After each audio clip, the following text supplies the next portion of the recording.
अच्छा ये नेता बहुत बड़ा है, हम इसको वोट देंगे। लेकिन हम कभी अपने एजेंडों पर, जनता अपने एजेंडों पर वोट मांग देती ही नहीं है।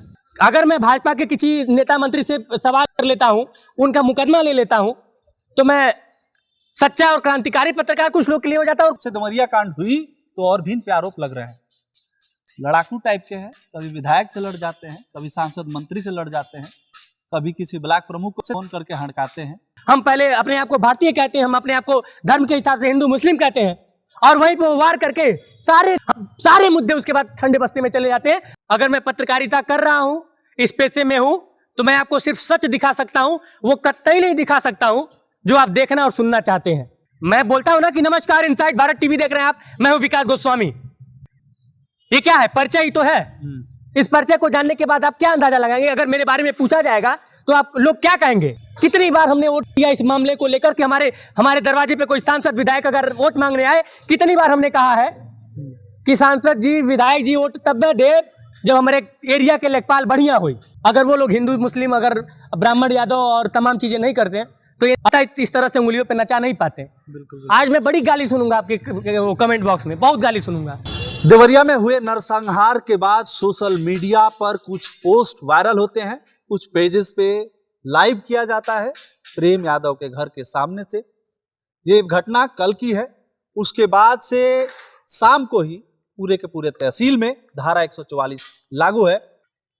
सोशल मीडिया पे इस तरीके की पत्रकारिता करने वाले लोग कितने मैच्योर हैं, आप इस बात का अंदाजा इसी से लगा सकते हैं कि उन्हें ये तक नहीं पता है कि ये जो वीडियो डाला जा रहा है, ये जो बातचीत अपलोड की जा रही है, ये जो फेसबुक लाइव किए जा रहे हैं, उनका क्या दुष्प्रभाव पड़ेगा। बहुत कम लोग हैं जो इस तरीके की पत्रकारिता करते हैं, जो काफ़ी संजीदगी से भरा होता है, जिम्मेदारी से भरा होता है, जो हर बात को जांच परख के प्रस्तुत करते हैं।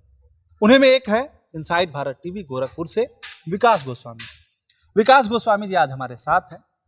एक बार मैं चाहूंगा कैमरामैन से ये छोटी जगह दिखा दीजिए। ये पीछे आप देख रहे हैं एक तालाब है, और इधर आप जब देखेंगे यतो धर्मस्ततो जया, इस जगह को छोटी काशी कहा जाता है। एक बार आप जगह दिखा दीजिए ये वाली, यतो धर्मस्ततो जया, जहां धर्म होता है वहीं जय होती है, इसका ये अर्थ है विकास, ये बात जानते हैं जी। तो इस जगह पे ये बातचीत करने का मकसद यही था कि विकास जी झूठ न बोले, क्योंकि इन पे आरोप लगता है भैया कि ये झूठ बोलते हैं। इस समय तो और लग रहा है, जब से सिद्धमरिया कांड हुई तो और भी इन पे आरोप लग रहे हैं, लड़ाकू टाइप के हैं, कभी विधायक से लड़ जाते हैं, कभी सांसद मंत्री से लड़ जाते हैं, कभी किसी ब्लॉक प्रमुख को फोन करके हड़काते हैं। कहाँ है भैया, कहाँ? देखिए मैं किसी से लड़ना क्यों करते हैं? मैं किसी से मेरी लड़ाई नहीं है, किसी से लड़ता नहीं हूँ।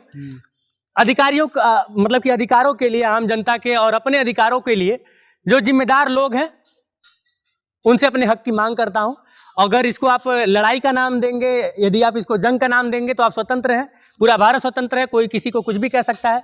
रही बात आपने कहा कि विरोध झेल रहे हैं या फिर इन सारी चीजों की, किसके अधिकारों की लड़ाई लड़ते हैं?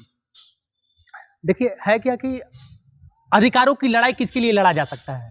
उन्हीं के लिए ना जो लोग जिनके अधिकार मिल नहीं रहे हैं, जो शोषित है, जो वंचित है, जो सिर्फ मैं जनता की, देखिए इसी जनता में बहुत सारे समृद्ध लोग हैं जिनके लिए जो है न्याय के दरवाजे थोड़े अच्छे से खुले हैं। मैं आम जनता की बात कर रहा हूँ। आम जनता में भी बहुत कैटेगरी है दोस्त, और बहुत ही कन्फ्लिक्शन है।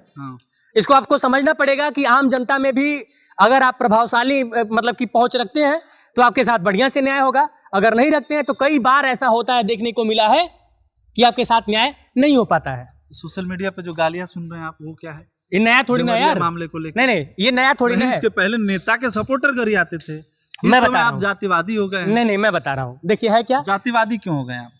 ठीक है, उसी का जवाब दे रहा हूँ। आपने कहा कि इस समय देवरिया मामले में, तो मैं आपको इन्फॉर्मेशन दे दूं कि मुझे सिर्फ देवरिया मामले में गाली नहीं पड़ रही है। देवरिया मामले में बहुत सारे लोग जो है अगर हमारे खिलाफ बोल रहे हैं तो बहुत सारे लोग हमारे सपोर्ट में भी बोल रहे हैं। ये एक बात हो गई। दूसरा पॉइंट कि ये पहला ऐसा मामला नहीं है जिसपे लोग इस तरह की बयानबाजी कर रहे हैं। इसके पहले भी जितने मुद्दे उठाता हूं तो कुछ लोग हमको बुरा बोलते हैं और कुछ लोग अच्छा बोलते हैं। है क्या कि मैं कल एक फेसबुक पे पोस्ट किया था, मैंने पोस्ट किया था कि दोस्त अगर मैं पत्रकारिता कर रहा हूं, इस पेशे में हूं, तो मैं आपको सिर्फ सच दिखा सकता हूं, वो कतई नहीं दिखा सकता हूं जो आप देखना और सुनना चाहते हैं। मैं आपके हिसाब से खबर थोड़ी ना बनाऊंगा, जो खबर रहेगी वो दिखाऊंगा। और मेरे ऊपर एलिगेशन क्या लगा, मेरे ऊपर एलिगेशन लगा, चूंकि देखिए है क्या ना कि कई बार टाइटल आपके लिए दिक्कत हो जाता है, लेकिन मुझे कोई दिक्कत नहीं है। मुझे मेरे टाइटल पे गर्व है, मुझे मेरे हिंदू होने पे गर्व है, मुझे मेरे भारतीय होने पे गर्व है, मुझे मेरे संविधान पे गर्व है। गोदी मीडिया वाली भाषा बोल रहे हैं। अच्छा, बाकी जो लोग वो लोग बोलते हैं कि गोदी मीडिया, हाँ। वही तो ये कहते तो हैं ये कि कौन तय करेगा? एक पत्रकार कैसे ये कह सकता है कि मैं हिंदू होने पे गर्व है, मैं हिंदू हूँ चाहे ब्राह्मण हूँ, टाइटल होने पे गर्व है। पत्रकार तो मुझे लगता है कि उसकी जाति ही पत्रकारों की अलग है। अभी ये जो बोले हैं, अभी कई सारे पत्रकार जो हैं वो आपको गोदी मीडिया कह देंगे। आप फिर मैंने कहा क्या फर्क पड़ता है अगर मैं हिंदू, मैं अपनी पहचान छुपा लूं? एक पत्रकार की अपनी पहचान, मैं क्या हूं? मैं बोलता हूं ना कि नमस्कार, इनसाइड भारत टीवी देख रहे हैं आप, मैं हूं विकास गोस्वामी। ये क्या है? परिचय ही तो है। इस परिचय को जानने के बाद आप क्या अंदाजा लगाएंगे? अगर मेरे बारे में पूछा जाएगा तो आप लोग क्या कहेंगे? विकास गोस्वामी, अच्छा गोस्वामी है, अच्छा फला है, अच्छा सनातनी है।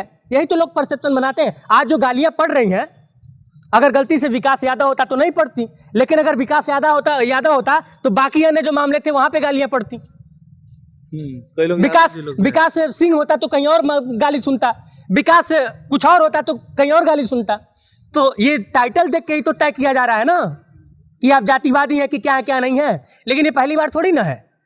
अगर मैं भाजपा के किसी नेता मंत्री से सवाल कर लेता हूं, उनका मुकदमा ले लेता हूं, तो मैं सच्चा और क्रांतिकारी पत्रकार कुछ लोग के लिए हो जाता हूं और कुछ लोग के लिए भाजपा विरोधी हो जाता हूं। बिल्कुल। इस पूरे मामले में देखिए, अगर हम लोग टीआरपी की तरफ ना जाएं और इस बातों को टीआरपी की तरफ ना लेके जाएं, संवेदनशीलता से अमित अगर इस पे हम लोग बात करें, तो मैं सिर्फ यही कहूंगा कि ये मामला मैं डे वन से चिल्लाते आ रहा हूं दोस्त, डिफेक्ट ऑफ पॉलिसी मेकिंग है। और ये नेता गुमराह कर रहे हैं और जनता गुमराह हो चुकी है। बिल्कुल। Defect of policy making, defect of policy making, defect of policy making. शुरू से लेके जो है इस तरीके की पत्रकारिता, जर्नलिज्म जो लोग करते हैं, उसमें आम जनता के बीच जाना, लेखपाल अगर कोई कहीं मामला गलत कर रहा है, काम गलत कर रहा है, तो उसके साथ बहस करते हैं। कहीं मतलब जहां मिलता है। अमित, यही तो विडंबना है दोस्त। कहीं हम चुनावी एजेंडा हमारे नेता सेट करते हैं। कितनी बार हमने वोट दिया इस मामले को लेकर कि हमारे दरवाजे पे कोई सांसद विधायक अगर वोट मांगने आए, कितनी बार हमने कहा है कि सांसद जी विधायक जी वोट तब दे जब हमारे एरिया के लेखपाल बढ़िया हुई।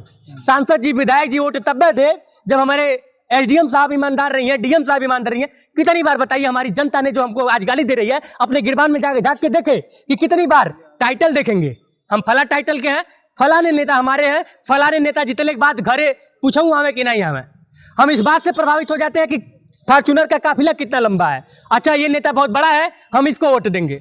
लेकिन हम कभी अपने एजेंडों पर, जनता अपने एजेंडों पर वोट मांग देती ही नहीं है। वो अगर क्रिएट कर दे ये माहौल कि नेताओं को जनता के एजेंडे पे काम करना पड़े। देखिए नेताओं को क्या चाहिए? नेताओं को चाहिए कुर्सी। अब वो कुर्सी हिंदू, मुसलमान, ब्राह्मण, Yadav, SC ST OBC general करके आए या फिर हमारे मुद्दों को फुलफिल करके आए। तो पहली प्राथमिकता उनकी होती है हमारे इमोशनल, जो हमारी संवेदना है उस पर अटैक करना। हमारी संवेदना हमारी आस्था से जुड़ी हुई है। हम पहले अपने आप को भारतीय कहते हैं, हम अपने आप को धर्म के हिसाब से हिंदू मुस्लिम कहते हैं, और वहीं पर वार करके सारे मुद्दे उसके बाद ठंडे बस्ती में चले जाते हैं और हम इसी में उलझे रह जाते हैं।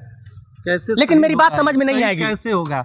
जैसे हम लोग के लिए काम करना कठिन है। अभी मैंने पहले दिन की जो रिपोर्टिंग की, उसमें बाबा जी लोग खूब गाली दे रहे थे।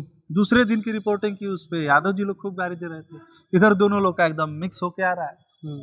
सर्वेश पांडे का इंटरव्यू किया, तो कठिन है काम करना भाई, कैसे करे कोई? देखिए दोस्त, काम करना कठिन है कि नहीं कठिन है, और हम लोग कर पाएंगे कि नहीं कर पाएंगे, ये बात तो मैं नहीं जानता, लेकिन इतनी बात जरूर जानता हूं, और जितने भी दर्शक इस वीडियो को देख रहे हैं उनसे भी कहना चाहूंगा कि जंगल में आग लगी है, बस इतना चाहता हूं कि इतिहास में उस चिड़िया का जो किरदार था, जो चोंच में पानी लेके उस जंगल का आग बुझाने का प्रयास कर रही थी, वो किरदार मेरा इतिहास में लिखा जाए, बस इतनी ही उम्मीद करता हूं।